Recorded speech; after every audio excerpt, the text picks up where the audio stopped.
Today is actually the worst day of selling on Amazon this year for me. I've only sold about $67 worth of books, only 2 books. And I know a lot of people who have not been selling books for very long. You've only been in the game for 6 months or a year or less than that. Haven't really gone through cycles and don't understand that this is completely normal. So today's video, I'm going to tell you why sales are so slow in February. Then I'm also going to tell you why that's an advantage for us, how to take action on that, and then finally wrap it up with how you can still sell books in February and some strategies for doing that. If you're new to the channel, my name is Jojo Davenport. I'm a retired high school chemistry teacher. I'm now a bookseller, and I make YouTube videos to help you all out with book selling. So today, I only sold $67 in books, only 2 books, and that was totally expected. I shouldn't say like that I would only sell 2 books today, but it was totally expected that the month of February will be the slowest month for me as a bookseller. And the reason why I expected this is because I've been selling for like 7 or 8, I've been selling since 2016. And every single year, February is always my worst year. Now, something that I've been trying to teach you guys and gals out there is that as booksellers, we're trying to notice patterns and trends. And one of the patterns and trends is looking at your sales data over a 1-year period, looking at your revenue and realizing, hey, this is exactly what we expect. We would expect to slow down in February. Now, the reason why we would expect this is we're coming off of, the January textbook season. We had a bunch of college students go back to college, and they're in the middle of their semesters or their quarters, and they don't need books right now. So textbooks are not doing very well. Those are going to start coming down in price. And then, February is also just a time of year after Q4 just got done where people spent a bunch of their money. That kind of bleeds over into January. And it's just a time where people are not spending very much money. It's also a shorter month. And so while so many people in all the Facebook groups out there are going to be, saying selling on Amazon is dead, book selling is dead, you can't make it work anymore. It's just, you have to understand it's a cycle, it's seasonality. And this is something that I've expected and something that I've been telling everybody on my YouTube channel, like, brace yourself. This is not a time for you to sell very many books. It's actually going to be a time where things get a little rocky and a little bit rough. So the reason why this is the best time for you to buy is because a lot of people are doing what you shouldn't do, which is panic. A lot of booksellers that are sending their books to Amazon or are merchant fulfilling their books are sitting there wondering why they're not selling any books. And again, it's no fault of their own. It's just that there's less buyers. There's just less people who are wanting to buy books right now.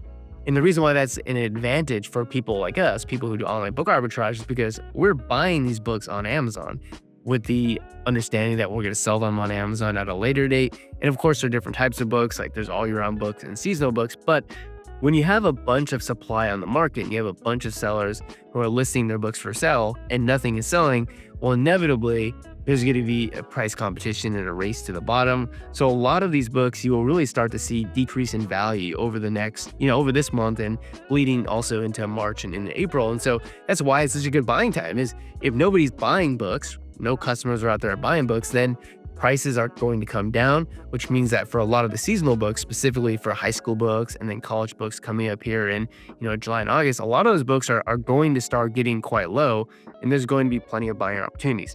Now, I know that's ironic that at the time of the year where nothing's selling and you're doubting whether or not this model works, that's actually the best time to be buying again, because most people are panicking. Most people are just deciding, if they do have inventory, if they do have books, let me go into the min price and my reprice should go even lower. Let's be even more aggressive to undercut the buy box, to undercut the lowest offer. And again, that, when other people panic, that's the time when people who are well capitalized, or people that, I wouldn't say smarter, but people understand cycles and seasonality, that's when they come in and buy inventory and buy books. So even though right now I'm having the worst month of the year in February, I already know it's going to be my worst month in 2025 because it was my worst month in 2024 and 2023 and 2022 and 2021 and so on. So I know it's going to be my worst month this year. It is one of the best buying months. It's one of the months where my spend is actually the highest because of the fact that there's just so many deals to be had right now. And so that's one really key lesson to understand is, try not to panic sell. Look at the Keepa date, right? If the Keepa graphs is showing you that the book is strong, there's a lot of intrinsic value, and you bought the book at a good price, just be patient, just wait. Just understand things are not really selling very well right now, that there will come a brighter and a better day, as there has been every single year, when I started selling. And this kind of plays into that mindset of a long time seller versus a short-term flipper. And that being like, once you are thinking long term and you understand that in book selling there are seasons and there are cycles, then you know to expect this, and you know not to freak out when this happens, and you know to turn it around on its head. And when other people are panicking, other people are reducing their prices, that's when you scoop in and you start buying more books. That's when you start spending more money. So you're probably asking, Joji, well, how exactly do we capitalize on these opportunities? Well, it's really simple. There's, I would say, different buckets or different ways to source inventory and source books. Now, I'm always going to gear people who are starting with less money or less capital towards Keepa Deals. And the reason why I would still steer people who have less money and less capital or are newer to Keepa Deals is because of the fact that all you really need to run this entire business is just to keep a subscription. You don't even need any other, repricing tool. You don't need any sourcing tool. You don't need Bookmine, which is even my software. I'm literally telling you don't need it when you're starting, is because when you're just starting out with not very much money, you don't really have the ability to make any large plays anyways. If you only have a couple $1,000s that you're willing to spend, there's really not that many books that you could be buying on Amazon, right? It's only once you're getting into multiple thousands of dollars where you're really looking to make big plays, you're really looking to buy, not just hundreds of books, but even 1,000 or 2,000 books, then, where I would say, okay, you could then experiment with, let's say, going into something like Bookmine. But for right now, if you're somebody who's just starting out, you don't have very much, I would say if you have like less than, $1,000 or $2,000, I would say just stick with Keepa Deals. I've got plenty of Keepa Deals tutorials on my YouTube channel. And if you want a new updated Keepa Deals tutorial, then let me know in the comment section below, and maybe I can make a video like that. Maybe we can do a live stream like that. But it's a great way to snag books that are undervalued that you could buy, send to Amazon, and sell. And again, right now is an amazing time to be using Keepa Deals because of the fact that nobody's selling their books. All these booksellers that are out thrifting, that are bulk booksellers, that are even selling college textbooks right now, all of those books, I should say in general, are going to be hitting lows, or they're going to be going down in price. And so that gives you an opportunity to pick up a good number of books. Now, like I said, I would recommend Bookmine for people who are more capitalized, people who are willing to spend, I would say, at least like $100 to $200 per day on books, like somebody who you can commit to buying at least 10 books per day at least $10 or more.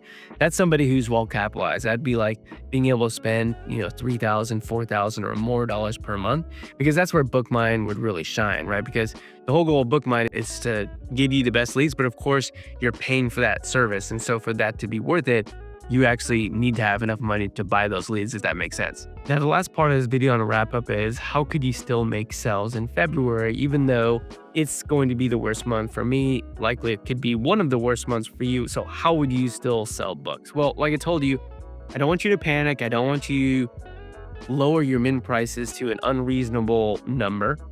I would say it's a great time for you to revisit your inventory though. So go back into your inventory, sort your inventory by oldest created, so that you can see what's been sitting there at Amazon for the longest period of time.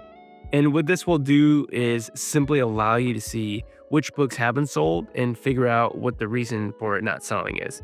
Oftentimes, I would say in most cases, the reason why a book that you have hasn't sold is because of the fact that you're having too aggressive of a price. Like you're trying to get too much money for the book. So go back, look at the Keepa graph, reevaluate and say, hey, did I price the book too high? And if you did, then price it back down to what it should normally be priced at, like what its intrinsic value is. So again, I'm not saying go through your entire inventory and just set all your min prices lower. I'm simply saying February is a good month to, look at your inventory, see what's oldest, and readjust prices based upon what Keepa is telling you, based upon what the Keepa graphs are showing you, what historical data is showing you. So to summarize this entire video, February is a month that I just don't sell very many books, and it's all relative, right? I still generally sell, I want to say, 15,000 or more in revenue. So I'm on average doing like $500 a day. But today was actually the worst day. I was actually waiting to make this video for when I had a really terrible day, which is today. I only sold $67 worth of books, which is just 2 books. But I understand as a long-term bookseller, somebody with a long-term mindset, this is completely expected. I've seen this pattern for years, and I completely expect starting in April, May, and June, things are going to kick up and get much, much better, because again, it's the same pattern over and over and over again. So hopefully you all enjoyed this video. Don't panic. Don't sell your inventory at dirt cheap prices, because if you do, guess what? I'll probably just buy it from you. And then you're like, what the heck? Joji just bought my book. And yeah, I do that all the time. I buy books from, people who start online book arbitrage and they just kind of don't wait long enough. They just sell too early. I buy from both booksellers. I buy from pretty much everyone, right? So hopefully this video is helpful to you. Stay the course. This is the time to be buying more books, despite the fact that you're not selling very much. But this is the time to be buying more books, more inventory. That's exactly what I'm doing. And I hope you enjoy the video. See you guys and gals on the next one. Peace.